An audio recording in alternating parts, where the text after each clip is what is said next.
Gênesis capítulo 1, o verso 27.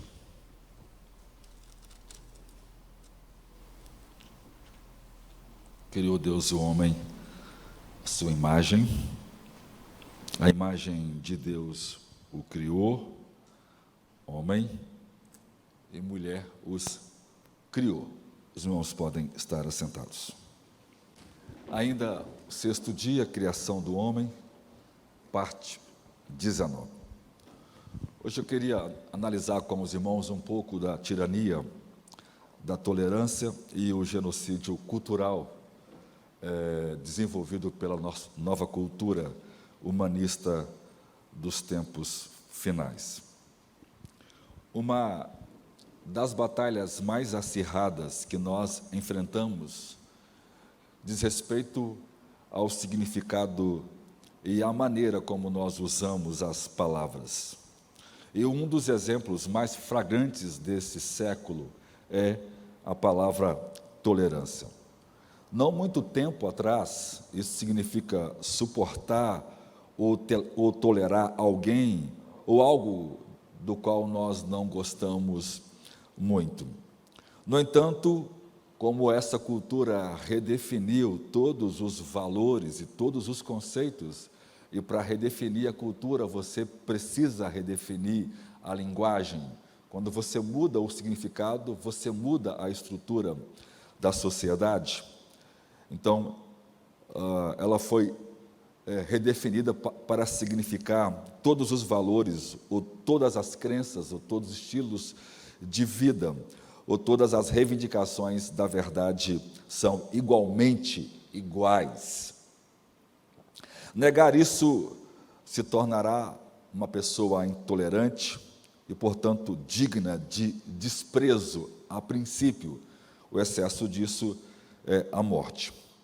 Onde isso deixa, então, a gente como cristão, já que Jesus disse: eu sou o caminho, a verdade e a vida, e ninguém vem ao Pai senão por mim, como está em João 14, ou como Pedro disse, que em nenhum outro nome dado entre os homens debaixo do céu importa que nós sejamos salvos, a não ser pelo nome de Jesus Cristo. Isso dá a gente um problema, porque a definição cristã é absoluta, ela não compete com outras visões, porque ela é a verdade absoluta, já que ela é a verdade de Deus.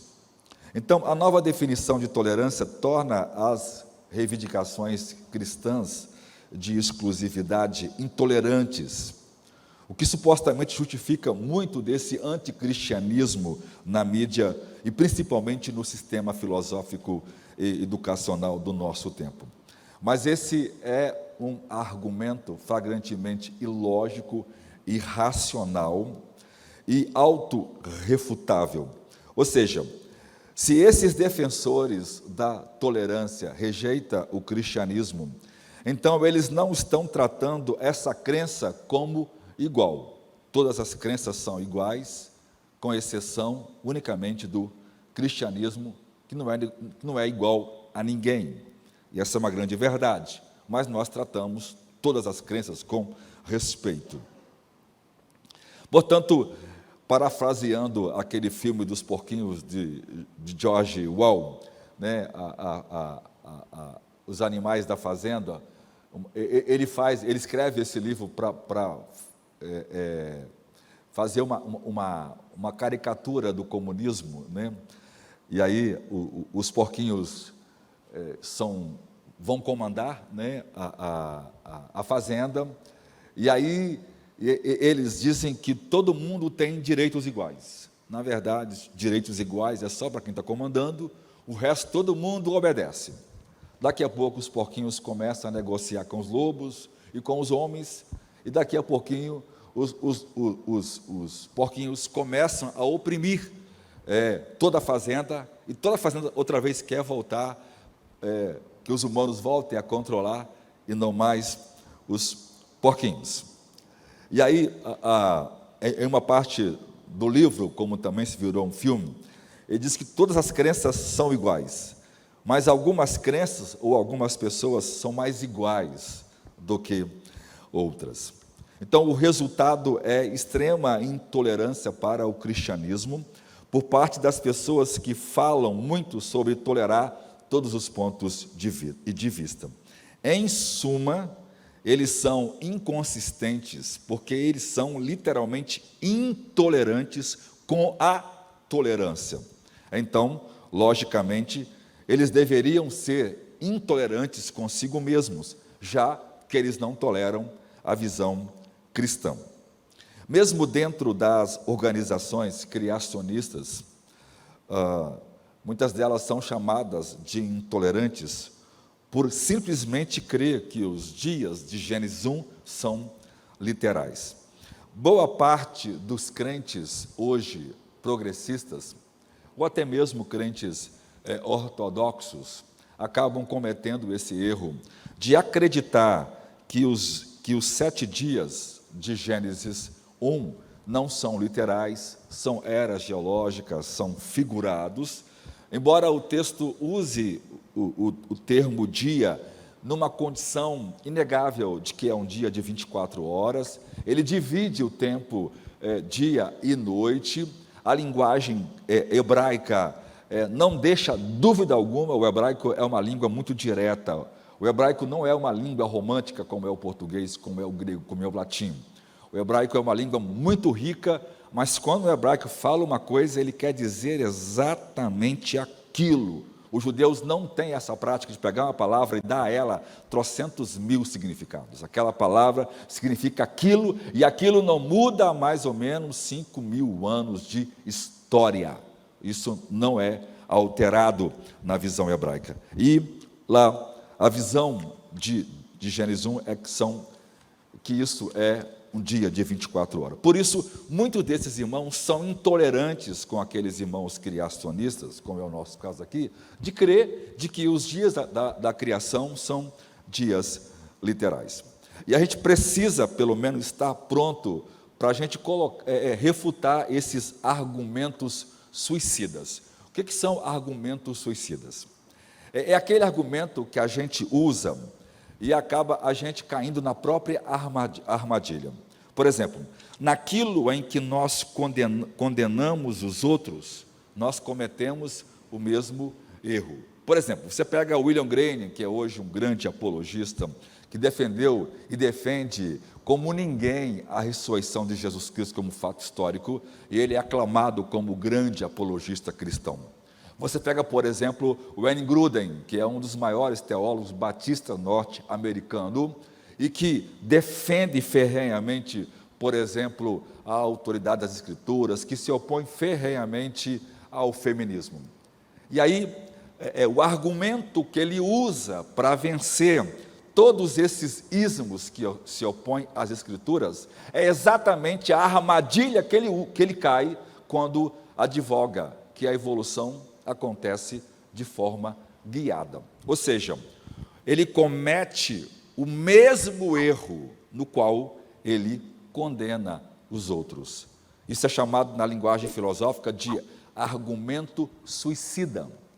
Aquilo que eu defendo com unhas e dentes, eu me torno, porque o meu argumento é irracional, porque embora a minha proposição esteja correta, mas a minha conclusão não deveria e não pode ser sustentada como verdadeira.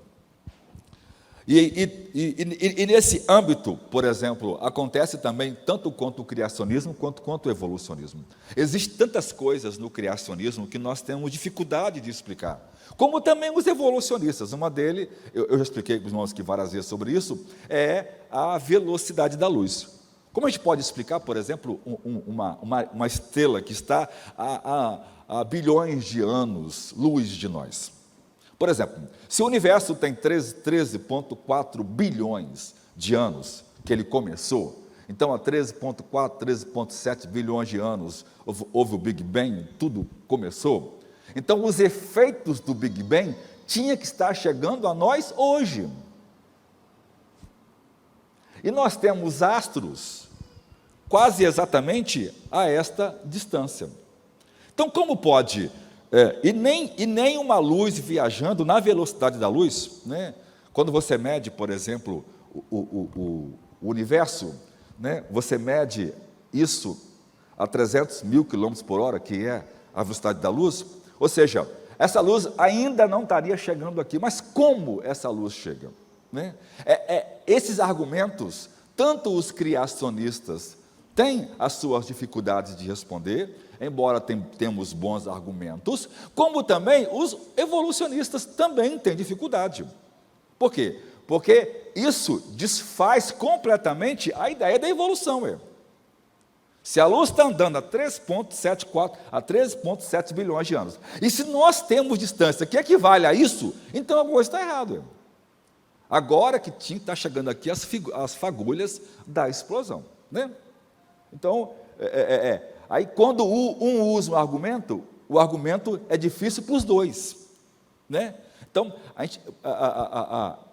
esse confronto que os irmãos que acreditam na evolução teísta,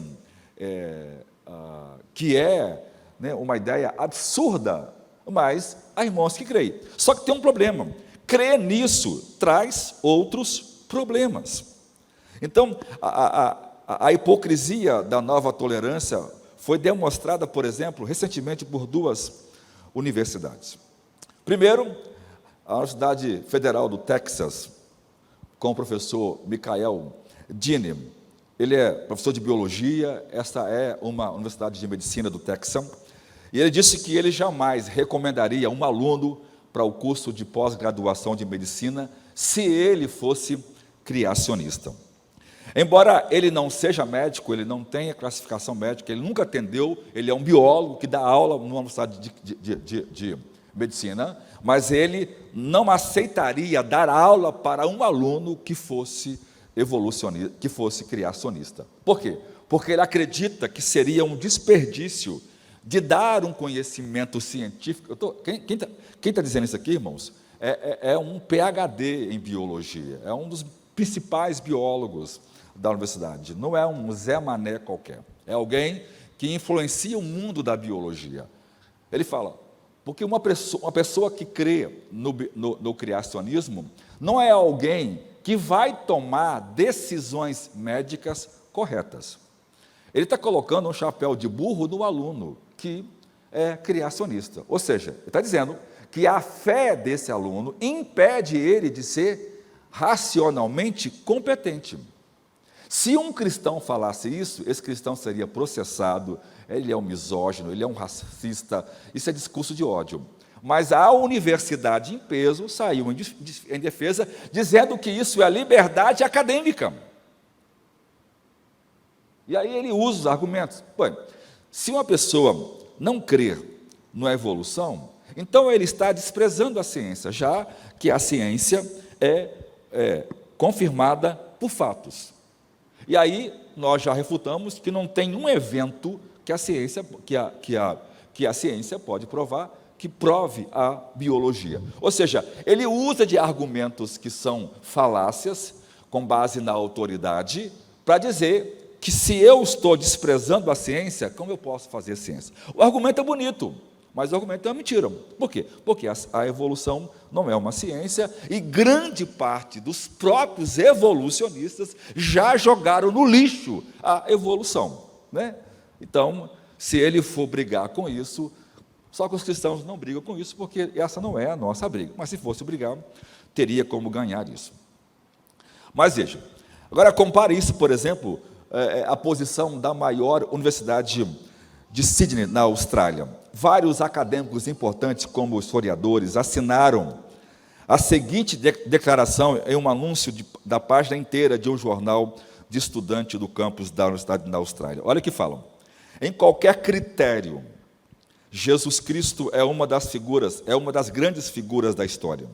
Mais do que isso, sua afirmação de ser o Filho de Deus, que deu a conhecer a Deus e tirou os pecados do mundo, permanece sob o mais minucioso exame. Esta é a nossa convicção e exortamos a cada aluno a investigar a fundo esta figura única, a de Jesus. Veja, lá os PhD em biologia falam uma asneira. Aqui, PhDs em teologia são coerentes, os alunos devem pesquisar. E se forem pesquisar, com certeza vão encontrar a verdade. Isso, no entanto, evocou histeria sobre a intolerância religiosa e o mau uso da liberdade acadêmica. Essa revista, esse jornal correu o risco de ser extinto da universidade. Isso foi parar no tribunal, porque era discurso de ódio. Mas se alegraram quando o professor Michael Dini disse que não aprovaria jamais um aluno para o curso de doutorado em medicina se ele fosse criacionista. Ou seja, que tolerância é essa? Que discurso de ódio é esse? Que liberdade de expressão é essa? Isso é absurdo. Muitos cristãos caíram em outra forma de armadilha de tolerância.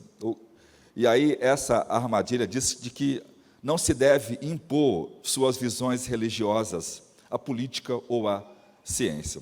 Por exemplo, a revista norte-americana de ciência publicou o perfil do Francis Collins. Ele foi chefe do programa Genoma Humano nos Estados Unidos por um tempo. Ele tem vários livros, inclusive traduzido para o português, que é base de estudo de genética em várias universidades no Brasil. E o artigo elogiava muito ele como alguém que se esforça para impedir que a sua religião interfira na ciência. Embora o Francis é cristão, né, ele se diz cristão professo, ele diz que crê em Deus, que ama a Deus, né, faz parte de uma igreja cristã histórica, mas ele advoga com unhas e dentes da teoria da evolução. Embora ele não seja ateu, embora ele discorda do ateísmo, e embora ele está lidando com a genética, que é a principal prova do criacionismo, mas ele manipula a interpretação dos dados, e ele conclui, do mesmo jeito que conclui, por exemplo, um ateísta ou um agnóstico, ou uma pessoa que não crê em Deus, e que coloca a criação como um processo aleatório. Mas ele advoga-se como um cara crente, piedoso. Ou seja, isso é inconsistente, isso é uma armadilha. Por quê? Porque eu não posso separar a minha fé da minha ciência. Fé e ciência precisam caminhar juntos. E aí não foi surpresa quando, em 2020, ele escreve um artigo defendendo o mês do orgulho LGTB. Isso mostra exatamente embora ele se diz cristão, embora ele crê em Deus, mas ele não crê na historicidade do livro de Gênesis. Ele reinterpreta Adão, ele acha a história fictícia. Ou seja, quando ele diz que Gênesis 1, 2 e 3 é fictício, ele diz que crê na Bíblia, que ele ama a Bíblia e que ele leu toda a Bíblia. Olha só, o cara tem 2 PhD, o cara é chefe do projeto Genoma, que é um dos projetos mais importantes da ciência que o mundo conhece. Ele sabe de tudo isso, mas ele chega aqui e diz, isso não é verdade. E eu já disse para os irmãos várias vezes, se eu disser que Gênesis 1, 2 e 3 não é literal, nada mais nas Escrituras é literal. Se Gênesis 1 e 3 não é verdade, nada mais. Por quê? Porque tudo mais depende exclusivamente. Se alguém perguntar assim, pastor, qual é a parte mais importante da Bíblia? Os evangelhos, jamais. Eles são muito importantes. A parte mais importante da Bíblia é Gênesis 1, 2 e 3. Por quê? Porque ali é o começo de tudo. E não se pode falar em redenção se não falar da criação e da queda. Então, esse argumento cria. E aí, então, ele precisa ir contra o casamento bíblico, que advoga a ideia de um homem mais uma mulher é igual um casamento bíblico, e ele vai, então, apoiar o movimento LGBT. Agora, compara, por exemplo, as ideias dos 2 cientistas que descobriram a estrutura da dupla hélice de DNA. É o Francis Crick e o James Watson. quando eles completaram 50 anos da sua descoberta, ao invés deles festejar com a ciência, eles foram festejar zombando da religião. Os dois sempre foram ateus, e eles pesquisaram isso de toda forma para tentar usar a estrutura do DNA contra a religião. Vejam, e no dia da divulgação, da festa, qual foi a argumentação do Craig para um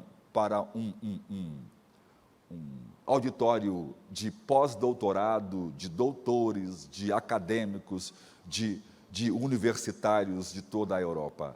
Ele discursou sobre a maravilha do DNA. Olha o que ele escreve: um homem honesto, armado com todo o conhecimento disponível para nós, só pode afirmar que, em certo sentido, a origem da vida parece, no momento, ser quase um milagre. Tantas são as condições que teria que ser satisfeito para fazê-lo funcionar.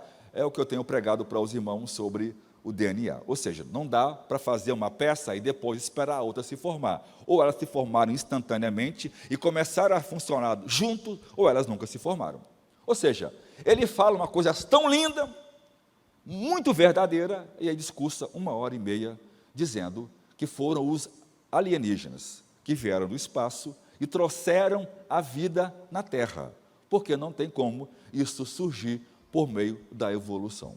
Veja que coisa louca. Mas os jornais aplaudiram a ideia, achou científico, mas seria anticientífico se ele fosse um cristão e dizer que toda essa beleza do DNA foi obra de Deus. Pois é, a pessoa que descobriu o DNA era um cristão piedoso e disse isto, e a sua geração o criticou, porque ele estava associando religião com fé, com ciência, e não deveria misturar. Mas quando os outros que descobriu, só porque tinha o início da pesquisa feito por um cristão piedoso, vai lá e mistura uma fé mística, mágica, uma fé improvável, desconexa, ilógica, baseado em nada, nem suposição, porque ninguém pode supor que tem vida no universo, porque não tem nada comprovando isso, não tem uma fagulha, nem para fazer um cálculo para dizer da probabilidade de ter vida humana fora da Terra, ou vida não humana mesmo fora da Terra. Ou seja, mas foi aplaudido como científico e veja, como esse mundo é intolerante, não tolerante com as verdades. Então as pessoas, elas são inconsistentes, elas são ilógicas, elas estão cometendo um erro de analfabetismo. O cara diz que abarca todo o conhecimento, o cara faz 3, 4 PhD, e parece-me que a Bíblia diz uma coisa muito fantástica, diz que Deus transforma o conhecimento humano em loucura. Ou seja, qual o final de 4 PhD? Aí eu começar a dizer coisa que uma criança que não sabe nem ler nunca vai afirmar.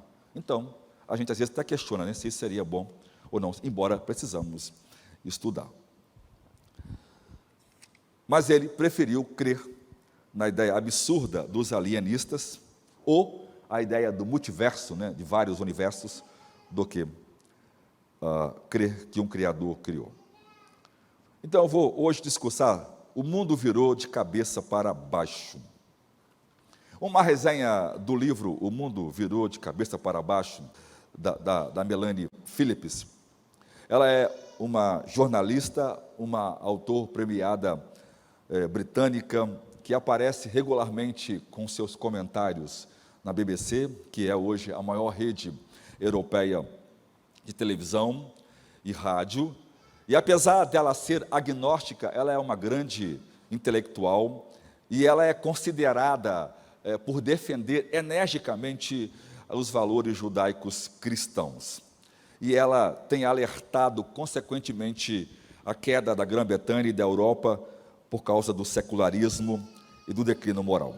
Seu último livro é uma exposição surpreendente da extensão em que a irracionalidade das ideologias anticristãs, agressivas, que agora dominam os corredores, nos parlamentos da Grã-Bretanha e principalmente da União Europeia. Quando eu falar União Europeia, irmãos, aprenda uma coisa, é só colocar aqui, União Europeia versus governo do anticristo, né? A União Europeia é exatamente aquela besta que estava morta e que vai reviver. Por quê? Porque esse é o palco das 10 nações onde o anticristo volta. Então, tudo isso é o palco, essa estrutura amoral que precisa demolir os valores cristãos, é um preparo para a manifestação do anticristo. Então, vejam, cobrindo assuntos tão abrangentes como é o livro dela, né? Aquecimento global, guerra do Iraque, Israel, judaísmo, cristianismo, islamismo, secularismo, cientificismo e o debate da criação versus evolução. Phillips afirma que muito do discurso público afastou nitidamente as pessoas da realidade dos fatos. Por exemplo, o aquecimento global antropogênico é uma farsa, e ela prova isso em seu livro. A situação do Oriente Médio, consistentemente, deliberadamente, é um negócio absurdo, irmãos. Absurdo. Absurdo. É desonesto. Essa mídia, ela é extremamente nojenta.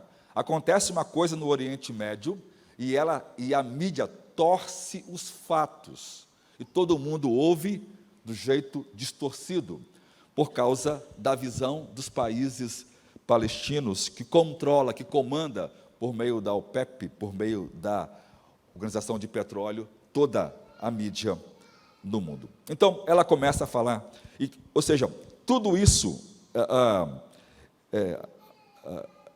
essa razão, né, nesse caso a razão e a ciência estão adoradas, a evidência da criação é ignorada, a crença, ela fala, a crença, embora ela é agnóstica, mas ela defende com unhas e dentes a crença, a existência racional de Deus, e ela diz que tudo isso é trocado por uma intelectualidade autoproclamada, cujo cúmulo é a tolice e o acúmulo de ignorância em todos os sentidos. Ela fala que essa visão torna as pessoas, ela usa uma comparação muito engraçada. Ela fala assim, a pessoa é extremamente instruída, e parece que chega uma hora da instrução em que a mente muda para desconsiderar tudo que é lógico, que é coerente, e a pessoa começa a crer num dogma ideológico, e o dogma ideológico faz com que ela perca a capacidade de raciocínio. Ela vira um zumbi. Ela é controlada, ela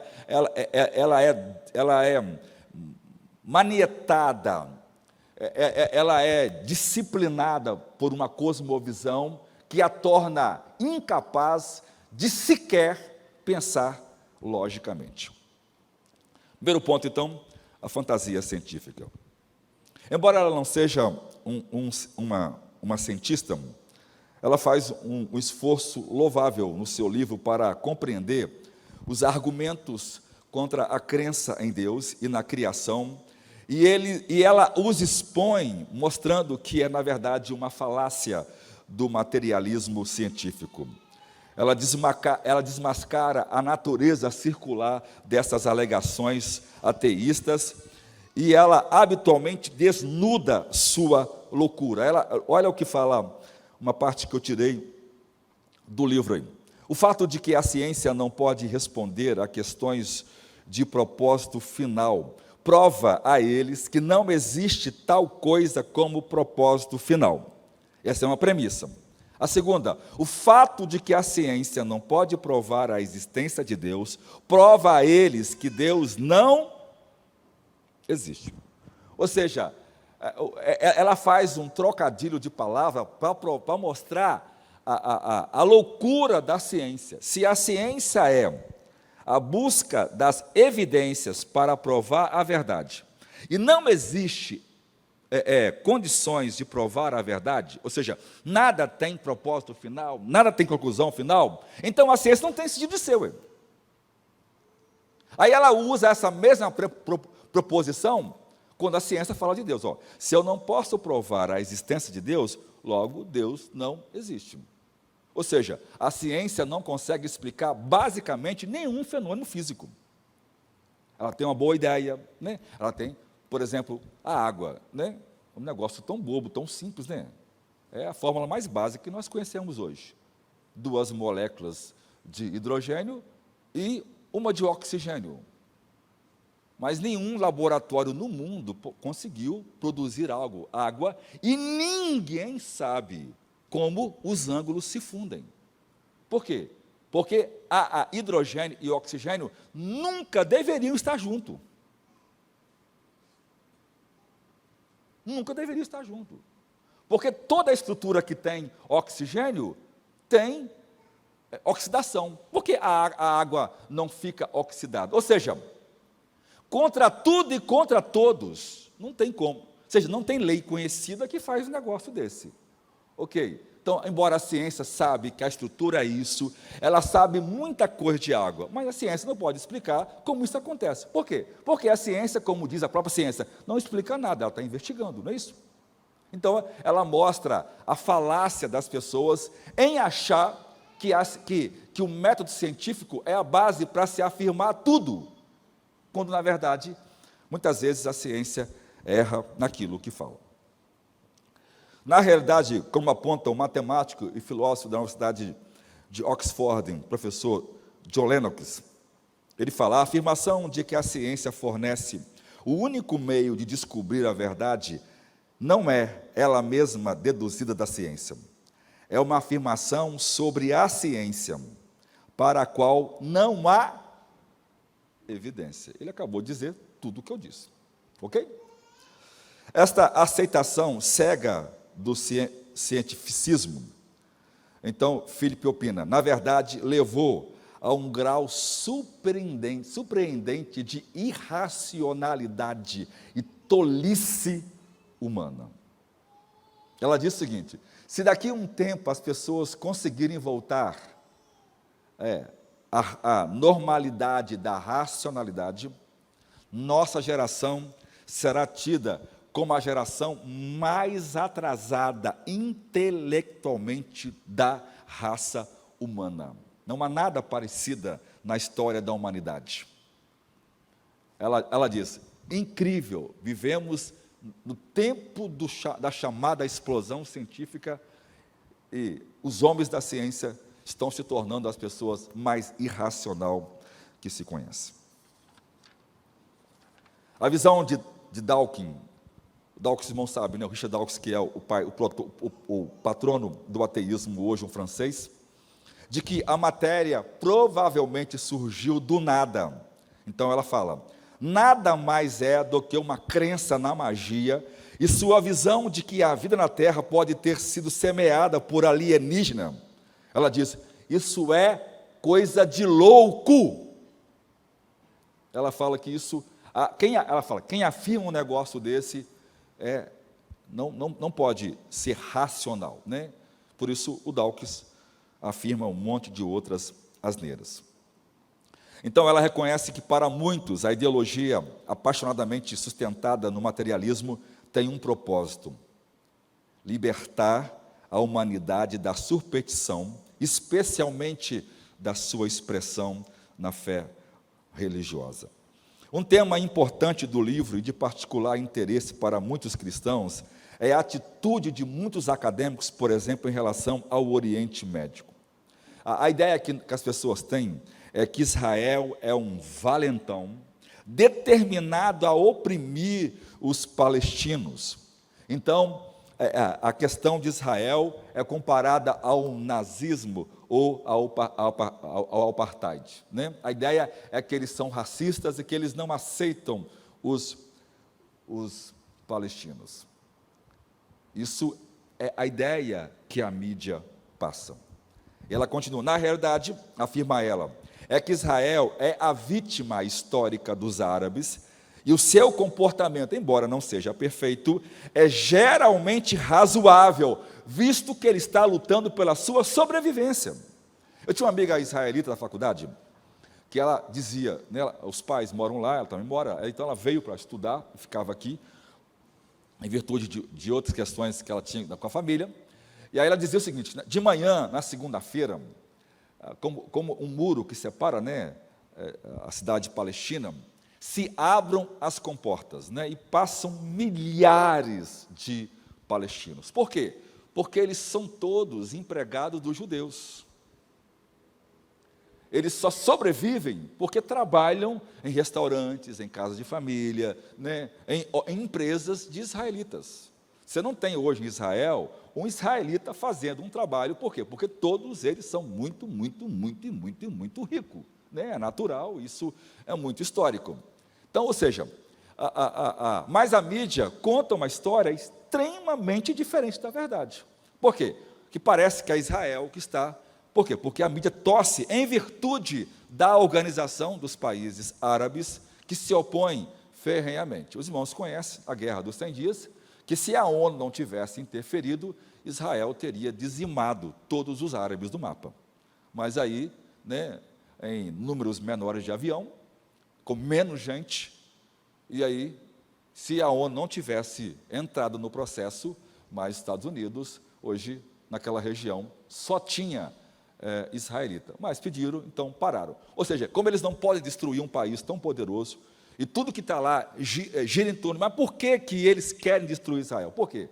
Porque Israel é exatamente a expressão do conceito dos valores judaicos cristãos. E tudo que esse mundo quer, irmãos, é desfazer tudo aquilo que faz menção a Deus.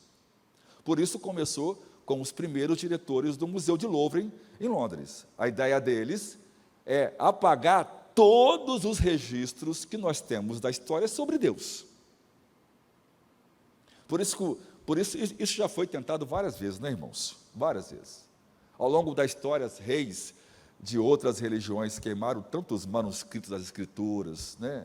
Hoje nós teríamos um acervo poderoso de manuscritos do Novo Testamento, do Antigo Testamento, que seria uma riqueza inigualável para a igreja, mas foram destruídos na ideia de varrer a visão cristã do mundo. Segundo, o abandono da razão.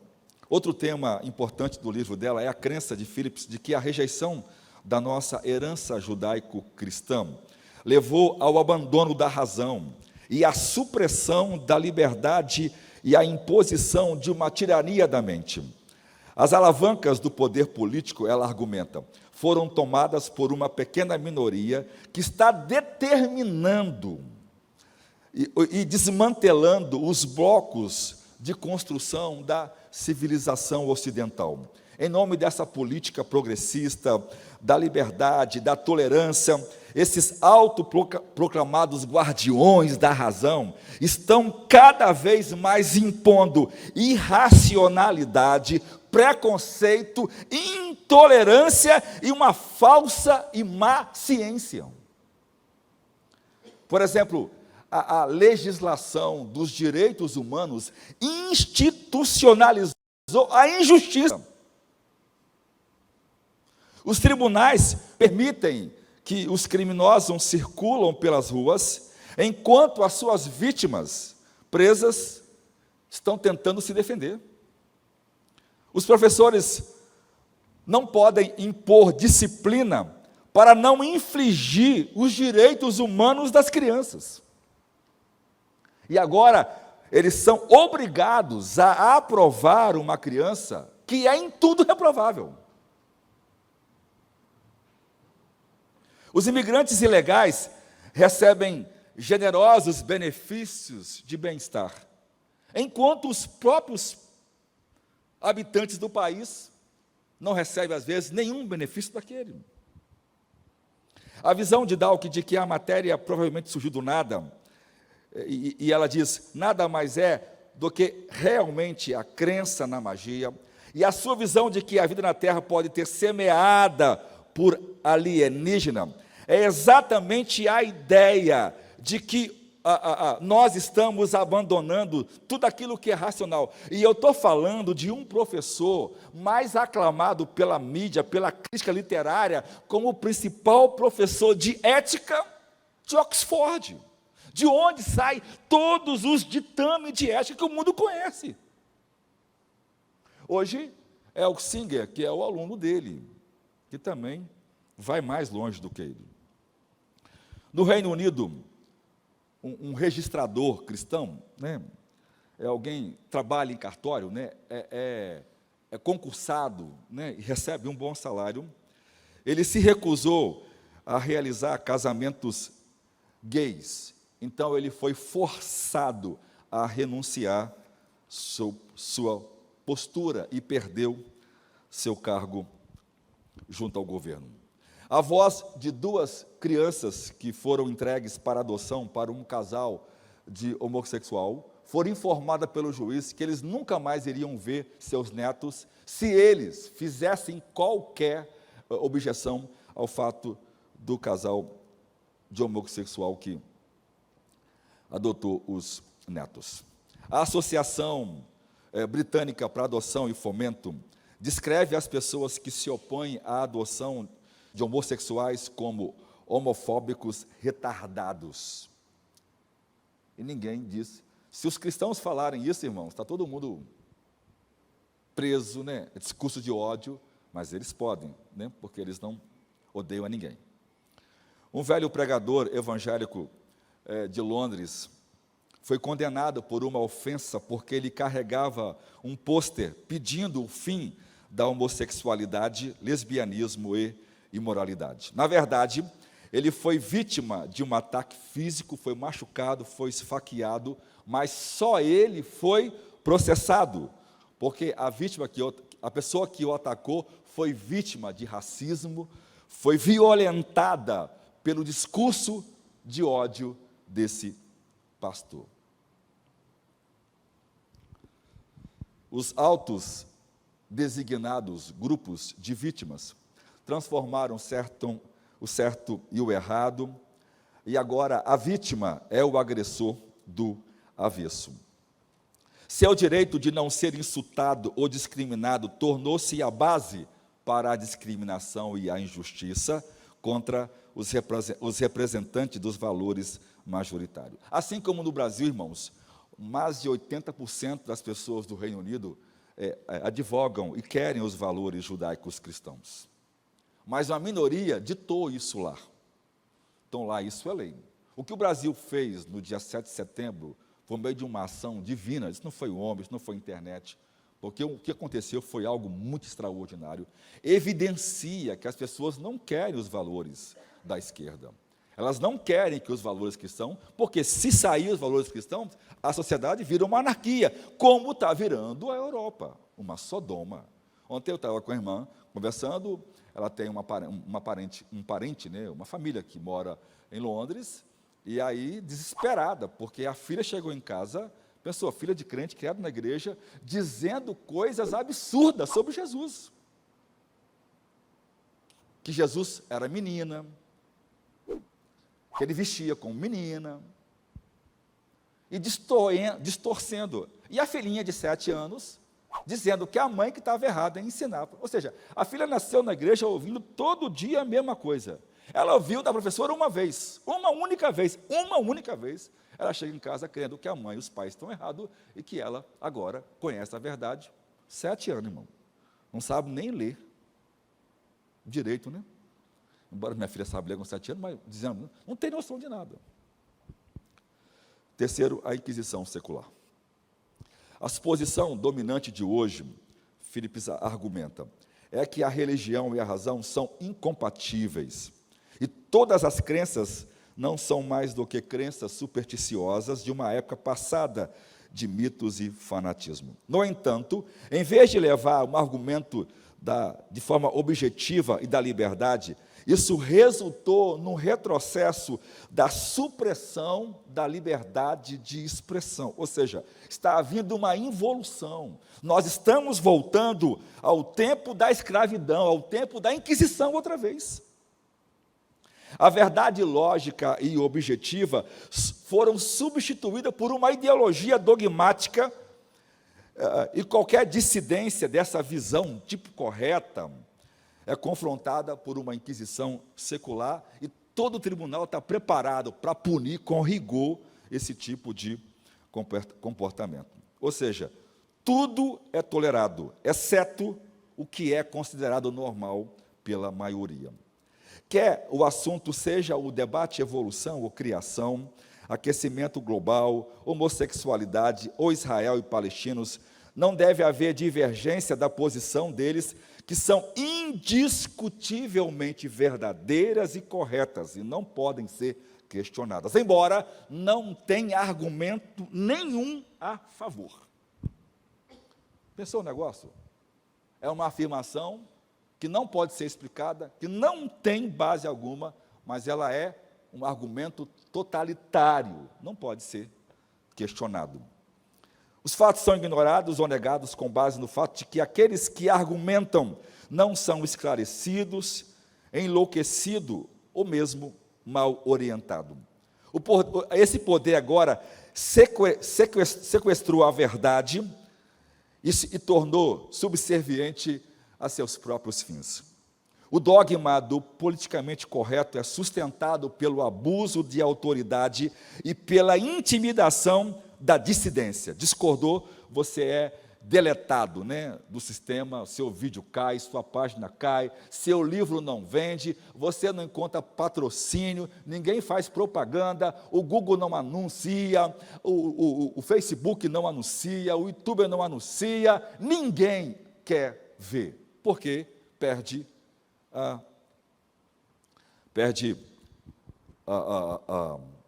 relevância para os outros. De acordo com o pai da nova esquerda, o acadêmico Herbert Marcuse, é um acadêmico de Harvard, olha o que ele fala: a liberdade de expressão não é tolerância, mas opressão, porque permite que as pessoas expressem os tipos errados de ponto de vista. Ou seja, se as pessoas vão expressar ponto de vista, elas vão errar. Então é melhor que oprima mesmo e defina o que é certo. Agora, a pergunta é certo baseado em quê?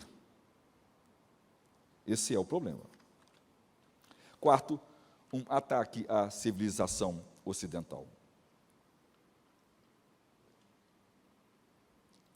Em nome da política progressiva da liberdade e da tolerância, esses guardiões da razão estão cada vez mais impondo irracionalidade, preconceito e intolerância. Por isso, os direitos humanos, por exemplo, foram completamente mudados. De acordo com Phillips, o que está acontecendo no Reino Unido e na União Europeia é nada menos do que um ataque deliberado e cuidadosamente pensado, planejado, por aqueles que se acham intelectual ou pelos altos progressistas, contra todos os valores judaico-cristãos da sociedade ocidental. A nova legislação que apoia a maternidade solteira, a transexualidade e os direitos dos homossexuais não tem como objetivo principal remover o preconceito. Eles estão preocupados com a homofobia, Isso não tem nada a ver com homofobia. Mas é uma tentativa de usar as ideias modernas da sexualidade como um ariete. O que é um ariete? Ou mariete, É uma máquina usada pelos romanos para destruir fortalezas e muralhas. A ideia é destruir os ensinos do cristianismo, destruir todos os fundamentos da cultura ocidental. Entre outros, ela cita a Frente de Libertação Gay, que declarou em seu manifesto: devemos ter como objetivo a abolição da família, que foi fundada sobre os ensinamentos arcaicos e irracionais do cristianismo. Ela também cita o Dr. Brook, primeiro diretor da OMS, que cria que a barreira mais persistente para a vida civilizada era o conceito de certo e errado. As crianças, argumentou ele, precisam ser libertadas dos preconceitos culturais e religiosos impostos a elas pelos pais. E a educação sexual deve ser introduzida a partir dos 9 anos, eliminando os costumes dos mais velhos pela força, se for necessário. Hoje não é mais 9 anos, Hoje é desde 4 anos. A criança entra com 4 anos na escola e ela já entra aprendendo esses valores. Por isso é que as crianças agora vão para a escola mais cedo. Não há argumento nenhum humano que justifica uma criança de 4 anos ir para a escola, irmãos? não há argumento pedagógico, psicológico, não há argumento humano nenhum.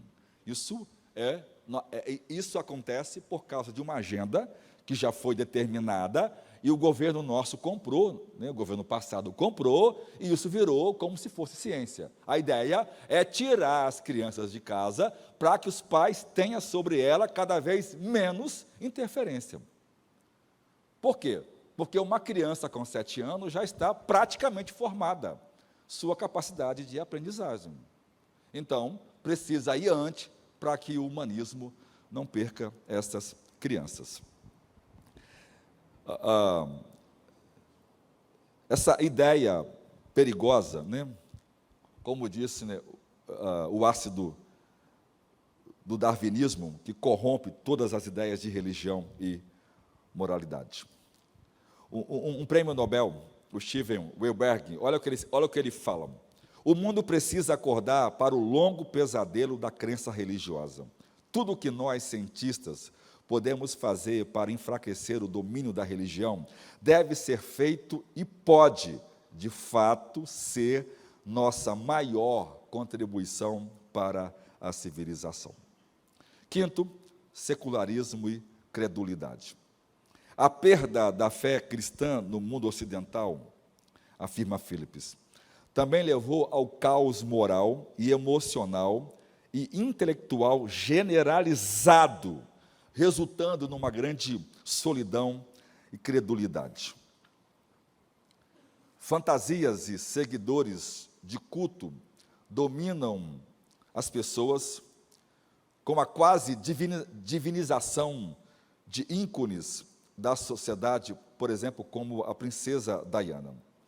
A Grã-Bretanha se transformou, ela escreve, em um país da razão, da inteligência, do estoicismo, da autocontenção e responsabilidade de uma terra de credulidade, de sentimentalismo, de excesso emocional, de irresponsabilidade, de auto-obsessão, de injustiça, de ódio e violência.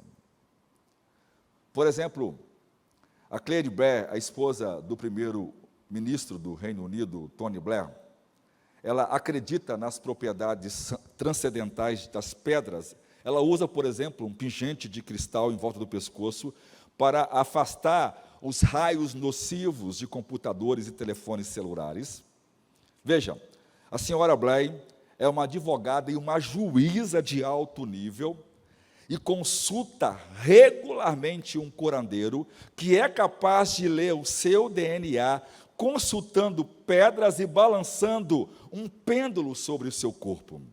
Esse curandeiro aparentemente recebeu pedaços de cabelo do senhor Blair, do senhor Tony Blair, para que ele fosse capaz de aconselhar toda a União Europeia.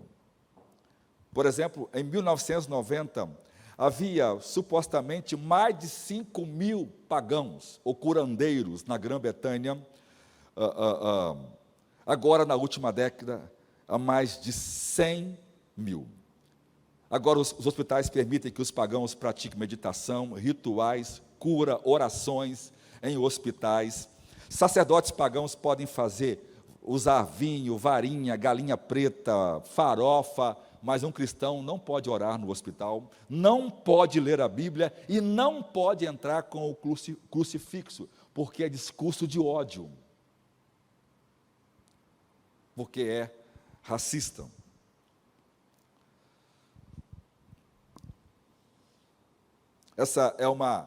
Ela diz, essa é uma era, é uma cultura vazia, amoral, mentirosa, manipuladora, irracional e anticientífica.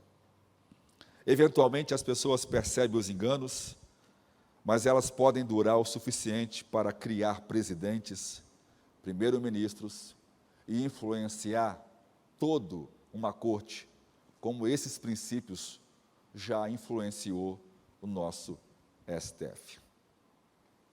Terceiro, genocídio cultural. Vocês acham que ela está exagerando? Nós que acompanhamos aspectos políticos e educacionais do nosso país, E vemos como as decisões dos tribunais são arbitrárias, são ilógicas, são totalitárias, são contra o direito.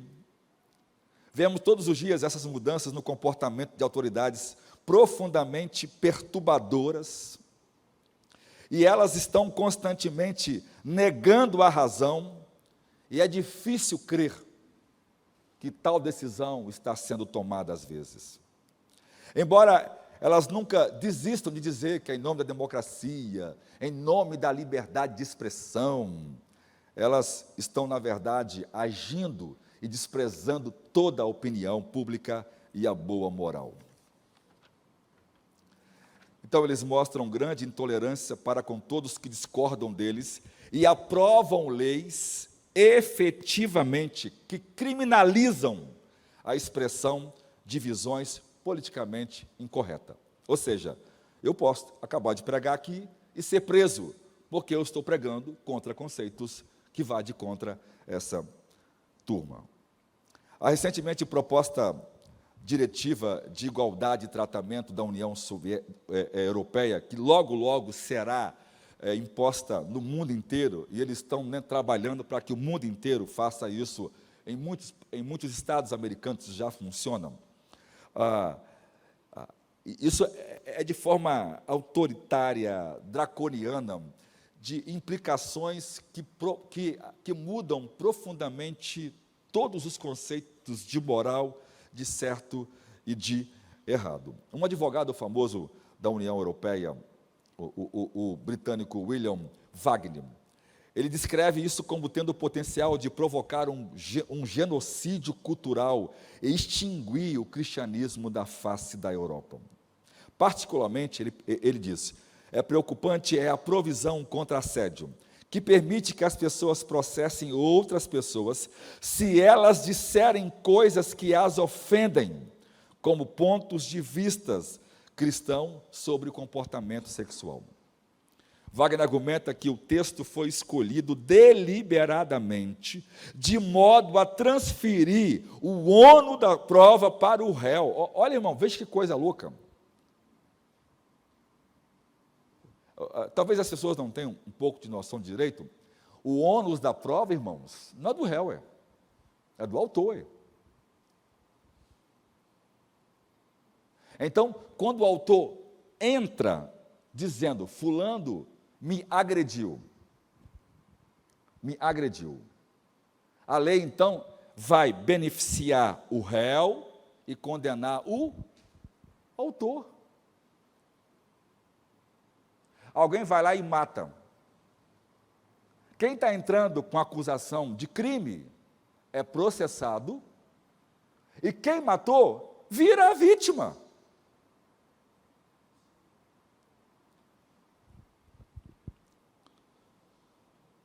Com isso, é praticamente impossível de debater isso na justiça. E a única maneira de evitar o processo será ficar em silêncio. O que realmente está acontecendo é um desmantelamento deliberado e sistemático dos fundamentos do mundo ocidental, com a intenção de substituí-los por ideologias seculares que são, no fundo, anticristãs. Todas as restrições à liberdade do indivíduo de agir como desejam devem ser removidas. Homens, mulheres e crianças devem ser libertados das restrições da moralidade cristã, e as leis devem proibir assédio e incitação ao ódio. Elas garantirão que elas possam se comportar exatamente como desejam, sem serem sujeitos a críticas. Logo, a pregação sobre o pecado e a justiça deve ser efetivamente proibida. Existe base para a esperança? Alguém perguntou a ela no lançamento do livro, qual foi a coisa mais consoladora que você aprendeu quando escreveu o livro O Mundo Está Virando de Cabeça para Baixo? Ela argumentou, eu encontrei tantas e tantas pessoas no mundo ocidental que pensam como eu. Eu descobri que a maioria pensa assim. presumivelmente para ela, o fato de muitos compartilharem suas preocupações dá esperança de que essa coisa irracional, uma hora alguém acorda e sai disso e abandona esses conceitos. No entanto, de uma perspectiva bíblica, as questões para o mundo ocidental são sombrias. Com uma sociedade cada vez mais desprovida e até hostil ao cristianismo, há poucos motivos para otimismo. Em sua carta aos Romanos, Paulo deixa bem claro que uma sociedade decente, baseada na compaixão e na razão, nunca pode existir sem os valores divinos. Então, ele escreveu que a ira de Deus está sendo manifestada, revelada do céu, contra toda a impiedade e maldade dos homens que suprimiram, que trocaram a verdade pela injustiça. Vejam, a verdade sobre Deus e suas reivindicações sobre nós, como nosso Criador, é rejeitada. Então, maldade e corrupção segue-se tão seguradamente como a noite segue o dia, e essa maldade não reforça de forma nenhuma a rejeição da verdade. Ou seja, primeiro a impiedade, e depois vem a maldade, a corrupção, e não há limite para separar isso. Ou seja, aí vai se cumprir exatamente o que Hobbes diz, né? O homem será o lobo do próprio homem. As pessoas não, aí Paulo diz que elas não vão respeitar contratos, o Paulo diz, né, elas serão matricidas e patricidas. Romanos 1 talvez seja um dos capítulos mais proféticos da Bíblia, né? Porque tudo que Paulo descreve é o que acontece. Uma sociedade onde não tem valores, por exemplo, hoje na União Europeia, o grande problema é fazer as pessoas manterem seus contratos. Por quê? Porque aonde os valores de certo e errado são demovidos, eu posso, agora eu não quero pagar, porque eu acho que é errado pagar. Eu acho que é errado devolver. Por quê? Porque não tem padrão. E se não há padrão, cada um vive conforme quer, igualzinho o mundo dos juízes, né? Cada um andava conforme pensava. Cada cabeça pensava de um jeito, cada um era seu guia. Ou seja, é uma sociedade de anarquia, de autodestruição. Concluindo, somente o poder do Evangelho do Cristo crucificado pode salvar o mundo ocidental de uma queda crescente, violenta e ódio sem precedente. Somente nos voltando para Deus podemos evitar o colapso dos sistemas políticos e econômicos. Somente pelas Escrituras nós podemos desfrutar de uma sociedade poderosa. E agora a gente precisa acordar para uma coisa muito séria. Do mesmo jeito que os cristãos pregaram, do mesmo jeito que os cristãos ganharam a sociedade romana, que é igual à de hoje, ela terá que fazer hoje. O que é que produziu esse tipo de humanismo? Foi a chamada teologia racional. O racionalismo cristão produziu o ateísmo, que produziu a ideia do anti-sobrenatural, da ideia de que milagres não existem, de que não acontecem, que produziu a chamada teologia cessacionista. Por quê? Porque a única forma, irmão, de evangelizar esse tempo é com a pregação no poder do Espírito Santo. Olha o que Paulo fala em 1 Coríntios 2 e 4. A minha palavra e a minha pregação não consistiu em palavras persuasivas, de sabedoria humana, mas em demonstração de Espírito e de poder. Sem a manifestação dos milagres, de uma pregação confirmada com sinais, pregar vai ser inútil.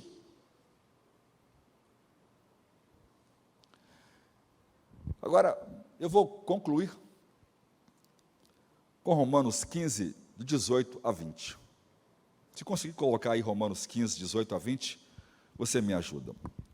Olha que Paulo diz, porquanto não ousarei dizer coisa alguma que Cristo por mim não tenha feito, para fazer obediente os gentios, por palavras ou por obra. Olha o que Paulo está dizendo, olha, o que eu preguei para conseguir obediência dos gentios, que não criam em nada, que tinham um monte de deuses, para abandonar aquele monte de Deus. Porque naquele tempo, irmãos, se alguém pregasse o monoteísmo, era heresia. Porque o mundo inteiro cria em muitos deuses, com exceção dos judeus. Então, olha, para fazer esse povo crer em Jesus Cristo, eu só fiz uma coisa. Olha o versículo seguinte: pelo poder dos sinais e maravilhas, pela virtude do Espírito de Deus, de maneira que desde Jerusalém e arredores, e até ao Ilírico, tenho pregado o Evangelho de Jesus Cristo, e desta maneira eu me esforcei por anunciar o Evangelho.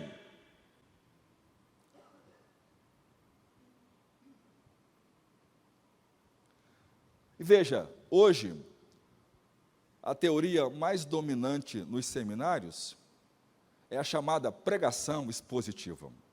Ela é muito bonita, ela é muito boa.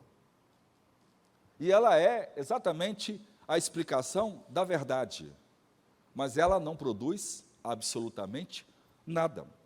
É mentira aquela ideia de que pregação certa, teológica e bíblica, por si mesma, é poderosa. Por quê? Porque essa geração não acredita nisso, irmãos. A não ser que a palavra pregada, confirmada com sinais, seja crida. Porque as pessoas precisam saber se esse livro é o livro de Deus, e se Deus é quem criou, é óbvio que esse Deus ainda continua fazendo milagres. É lógico que esse Deus ainda faz maravilhas. É lógico que esse Deus ainda batiza com o Espírito Santo. É lógico. E só um tipo de poder desse, irmãos, com poder, com operações extraordinárias, é que nós vamos ganhar os ímpios para Jesus. Uma pregação filosófica teológica vai ganhar a mente delas, mas nunca vai mudar o coração delas. Mas um evangelho pregado com evidências do poder do Espírito Santo pode transformar prostitutas, pode transformar indivíduos da lama e transformá-los em filhos de Deus, em herdeiros de Cristo. E pior, irmãos, os nossos filhos estão crescendo num ambiente que eles nunca vê o poder de Deus se manifestar. E aí a gente vai lá, lê os evangelhos e começa a transformar as histórias de cura em sermão de lição de moral.